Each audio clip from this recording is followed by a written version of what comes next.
Single பசங்க இந்த show பார்த்தீங்கன்னா ரசிகர்கள் மத்தியில் நல்ல வரவேற்பு கிடைச்சிருக்குன்னே சொல்லலாம். அந்த வகையில் இந்த ஷோவில் இருக்க ஒவ்வொருத்தருக்கும் தனியாக ஃபேன் ஃபாலோவர்ஸ் இருக்காங்க.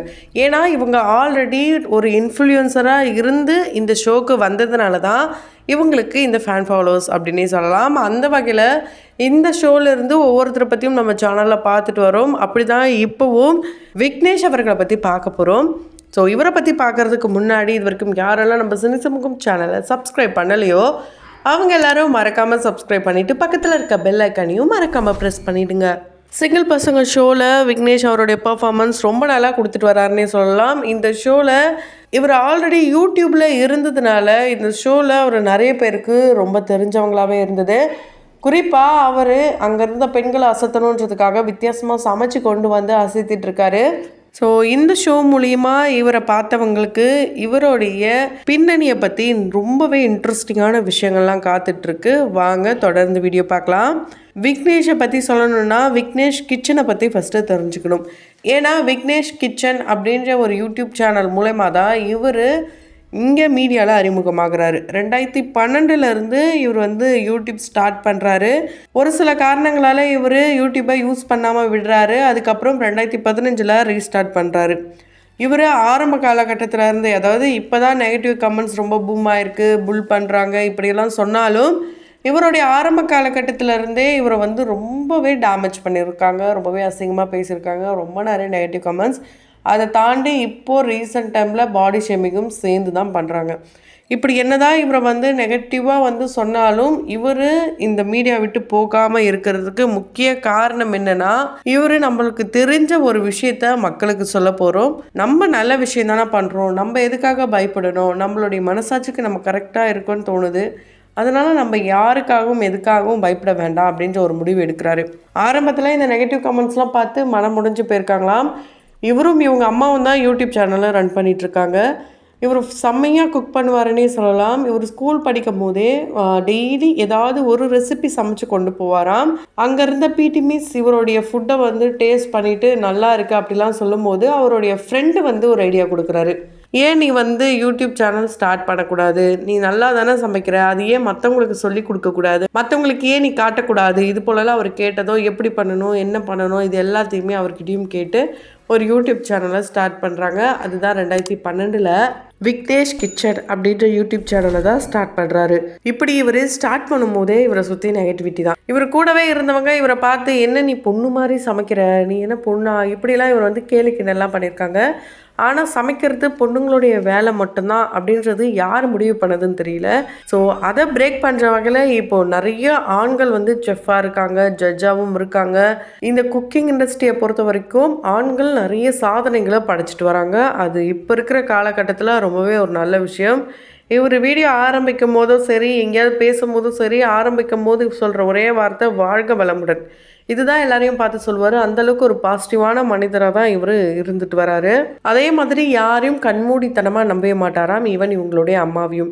என்னதான் இவங்க அம்மா சொல்கிறது கரெக்டாக இருந்தாலும் அது சரியாக இருக்குமா தப்பாக இருக்குமாட்டு இவர் ஒன் டைம் அனலைஸ் பண்ணிட்டதுக்கு அப்புறம் தான் ஓகே அப்படின்னே சொல்லுவாராம். அந்த அளவுக்கு இவர் அவருடைய வேர்ட்ஸை மட்டும்தான் நம்புவாராம். அந்த அளவுக்கு ஒரு பேஷனை இவர் வெளி உலகத்துக்கு காட்டணுன்றதுக்காக யூடியூப்பில் ஸ்டார்ட் பண்ணி இப்போது சிங்கிள் பசங்க ஷோவில் கலக்கிட்டு வராரு. ஒரு பக்கம் குக்கிங்னா, இன்னொரு பக்கம் வெயிட் லாஸ் ஜேர்னிலாம் கூட இவர் போட்டிருக்காரு. இவருடைய அதர் டிரான்ஸ்ஃபர்மேஷன் வீடியோ இது எல்லாமே கூட போட்டிருக்காரு. அந்த அளவுக்கு இவர் என்ன செய்கிறாரோ ஒவ்வொன்றத்தையும் அவருடைய ஃபேன்ஸ்க்காக ஷேர் பண்ணிகிட்டே தான் இருக்கார். ஸோ இவருடைய இந்த குக் பண்ணுற வீடியோஸ்லாம் பார்க்கும்போது இவ்வளோ சமைக்கிறீங்க, அப்படி என்ன குடும்பமும் உட்காந்து சாப்பிடுவீங்களா அப்படின்ட்டு நிறைய பேர் பேடாக கமெண்ட் பண்ணாலும் அவங்க செய்கிற விஷயங்கள் வெளியே தெரிய வந்ததுக்கப்புறம் தான் உங்களை மாதிரி ஒரு நல்ல மனிதர் இல்லை அப்படின்னு சொல்கிற வகையில் அவ்வளோ ஒரு பாசிட்டிவான கமெண்ட்ஸ்க்கு. ஆமாங்க, இவங்க சமைக்கிற சமையல் அவர் வீட்டுக்கோ இல்லைனா அந்த ஏரியாவுக்கோ சுத்தம் பண்ண வரவங்களுக்கு கொடுப்பாராம். அண்ட் அவருடைய கீழ் வீட்டில் இருக்கிறவங்களுக்கும் கொடுப்பாராம். ஸோ இப்படி மற்றவங்களுக்கு கொடுத்துட்டு மீதி இருக்கிறது தான் இவங்க சாப்பிடுவாங்களாம். அந்த அளவுக்கு தான் இவங்களுடைய குடும்ப வாழ்க்கையும் இருந்திருக்கு. இவர் ஃபேமஸாக இவர் யாரெல்லாம் விட்டுட்டு போனாங்களோ, யாரெல்லாம் தப்பாக பேசினாங்களோ, எங்களுக்கு ப்ரொமோஷன் கொடுங்க இப்படிலாம் இவரை ப்ரொமோஷனுக்காக கூப்பிடுவாங்களாம். ஸோ இவர் வந்து வளர்ந்து வர்றத பார்த்து ஒரு பக்கம் பொறாமப்பட்டாலும் இன்னொரு பக்கம் போனவங்க எல்லாரும் திரும்பி வர்றத நினைக்கும் போது ஏன் இப்படி இந்த உலகம் இந்த சமுதாயம் இருக்குது அப்படின்ற கேள்வி இப்போ வரைக்கும் இவருக்கு இருக்க தான் செய்தான். நெகட்டிவ் கமெண்ட் பண்ணுறவங்க இவங்களையும் சரி இவங்க அம்மாவையும் சேர்த்து தான் நெகட்டிவ் கமெண்ட் பண்ணுறாங்க. ஆரம்பத்தில் அது மனவலியை கொடுத்தாலுமே அதுக்கப்புறம் இப்போது அந்த நெகட்டிவ் கமெண்ட்ஸ்க்கு அவங்களுடைய குடும்பமாக சேர்ந்து சொல்கிற ஒரே விஷயம் என்னென்னா, இப்படி ரொம்ப வன்மத்தை கமெண்ட்ஸ் மூலயமா கக்கணுன்ட்டு அவங்களுக்கு ஒரு எண்ணம் கிடையாது. அவங்களுக்கு என்ன மன வருத்தமோ, என்ன டென்ஷனோ, என்ன ப்ரெஷரோ அதை வந்து மற்றவங்க மேலே இருக்கிறத நம்மளுக்கு கமெண்ட்ஸாக வந்து கொட்டிட்டு போகிறாங்க. ஸோ இப்படி வந்து அவங்க கமெண்ட்ஸை வன்மத்தை கொட்டி அவங்க டைமை வேஸ்ட் பண்ணுறதுக்கு பதிலாக அவங்க ஏதாவது யூஸ்ஃபுல்லான வேலையை பண்ணாங்கன்னா அவங்களுடைய வாழ்க்கை முன்னேறத்துக்கு ஒரு முக்கிய வழியாக இருக்கும். ஸோ நெகட்டிவாக கமெண்ட் பண்ணுற யாராக இருந்தாலும் யாருக்கு பண்ணாலும் அவங்களுக்கு சொல்கிற ஒரே விஷயம் இதுதான். அவங்க வாழ்க்கையோடைய முன்னேற்றத்தை நோக்கி மட்டும் பயணம் செஞ்சாங்கன்னா அவங்க கண்டிப்பாக வாழ்க்கையில் சக்ஸஸ் ஆவாங்க. இன்னொருத்தவங்க எப்படி இருக்காங்க, இன்னொருத்தவங்களை எப்படி கீழே தள்ளலாம், இன்னொருத்தவங்களை எப்படி தப்பாக பேசலாம் இப்படியே நினச்சிட்டு இருந்தாங்கன்னா அவங்க வாழ்க்கை ஒரு பெரிய கேள்விக்குறியாக தான் மாறும்ட்டு ரொம்ப அழகாக ஒரு டீசெண்டான ஒரு பதிலடியாக தான் இருந்தது அவங்க அம்மா சைட்லேருந்து. இவங்க எந்த அளவுக்கு அம்மா பிள்ளை 2 பேரும் நல்லா சமைக்கிறாங்களோ அதே அளவுக்கு ரொம்ப அழகாக தமிழும் பேசுவாங்க, இங்கிலீஷும் பேசுவாங்க. இவங்க செய்கிற செயல்கள் ஒரு வகையில் ஒரு ஃபன்னாகவும் சிரிக்க வைக்கிற வகையில் இருந்தாலுமே அதை ஒரு ரொம்ப மோசமாக பேசி அதை தப்பாக ப்ரொஜெக்ட் பண்ணுறது வந்து இப்போ இருக்கிற சொசைட்டியோடைய ஒரு பெரிய மைனஸாகவே இருந்துட்டு வருது. அது இவங்களுக்கு மட்டும் கிடையாது, பல பேருக்கும் இந்த மைனஸ் இப்போ வரைக்கும் நடந்துட்டு தான் இருக்குது. குறிப்பாக இவர் ட்ரெடிஷ்னல் வியர்ஸாக அந்த அளவுக்கு வியர் பண்ணுவார். ஸோ வெஸ்டர்னை காட்டிலும் ட்ரெடிஷ்னல் எல்லா இடத்துலையும் இருக்கணும் அப்படின்னு ஆசைப்படுறவரும் இவர். ஸோ ரொம்பவே வந்து ஸ்பிரிச்சுவல் பர்சன் அப்படின்னே சொல்லலாம். கடவுள் நம்பிக்கை ரொம்ப ரொம்ப அதிகமாக இருக்குது. இவர் பிகாம் படிக்கும்போது, அதாவது விவேகானந்தா காலேஜில் பிகாம் படிக்கும் போதே இவருக்கு சமையலில் ஆர்வம் வந்து அவங்க அம்மா என்னடா உனக்கெல்லாம் சமையல் தேவையா அப்படிலாம் கேட்டாலும், இல்லைம்மா உனக்கு நான் ஹெல்ப் பண்ணுறேன், ஈக்குவல் ரைட்ஸ் இருக்குது, நான் பொண்ணாக இருந்தால் என்ன பையனாக இருந்தால் என்ன, இப்படிலாம் வந்து அவங்க அம்மாவை கன்வின்ஸ் பண்ணி தான் இவர் குக் பண்ண ஆரம்பிச்சிருக்காரு. அதுக்கப்புறமா அவங்க அம்மாவுக்கு உடம்பு சரியில்லாத சமயம், குறிப்பாக அவங்க அம்மாவுக்கு பீரியட்ஸ் வந்த சமயத்துலலாம் இவர் தான் குக் பண்ணி அசத்துவாராம். இப்படி தான் கொஞ்சம் கொஞ்சமாக அவருக்கு தெரிஞ்ச விஷயங்களை பண்ணியிருக்காரு. இவருக்கு வந்து திருமணம் ஆகலை.